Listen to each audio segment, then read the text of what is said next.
रहीम। नाज़रीन इकराम, अस्सलाम वालेकुम रहमतुल्लाहि व बरकातहू।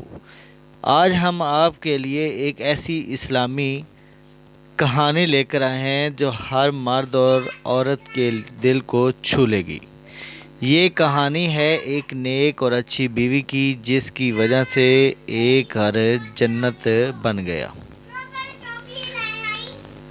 कहानी शुरू होती है एक छोटे से गांव में। अहमद नाम का एक मेहनती मगर गरीब आदमी रहता था।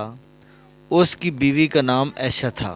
ऐशा खूबसूरत ज़रूर थी, मगर उसकी असल खूबसूरती उसका हुस्न इखलाक, सब्र और ईमान था।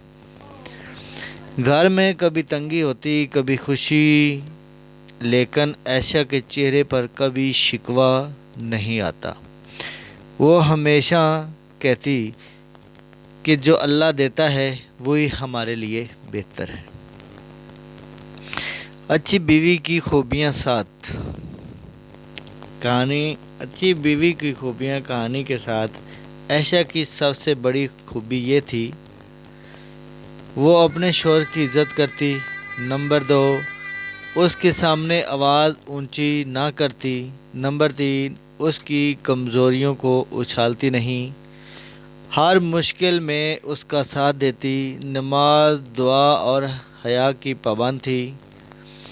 जब अहमद काम से आता वापस, ऐशा मुस्कुरा कर पानी देती और कहती, अल्लाह आपको अजर अजीम दे। ये अल्फाज अहमद की सारी थकन उतार देते। एक दिन अहमद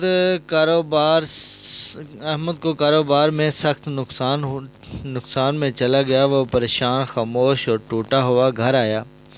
उसने सोचा बीवी नाराज़ होगी, मगर ऐशा ने कहा, परेशान न हो, अल्लाह सब्र करने वालों के साथ है। उसने शौहर के लिए दुआ की, अल्लाह से गिड़गिड़ा कर मदद मांगी और सब्र का दामन ना छोड़ा। अल्लाह की मदद।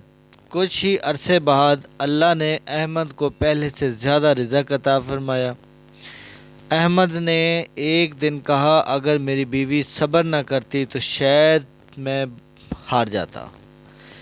हदीस मुबारका। नाज़रीन, रसूलुल्लाह सल्लल्लाहु अलैहि वसल्लम ने फरमाया, दुनिया का बेहतरीन माल नेक औरत है। सही मुस्लिम। नेक बीवी शौहर के लिए रहमत होती है। सब्र और शुक्र घर को जन्नत बना देता है।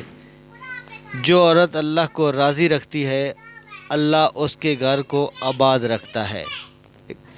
अल्लाह हमें भी ऐसी बीवियां अता फरमाए और औरतों को ऐसी नेक बनने की तौफीक दे। आमीन। अगर आपको ये कहानी पसंद आई है तो प्लीज़ वीडियो को लाइक करें, चैनल को सब्सक्राइब करें और अपने प्यारों के साथ शेयर करें। जज़ाकल्लाह।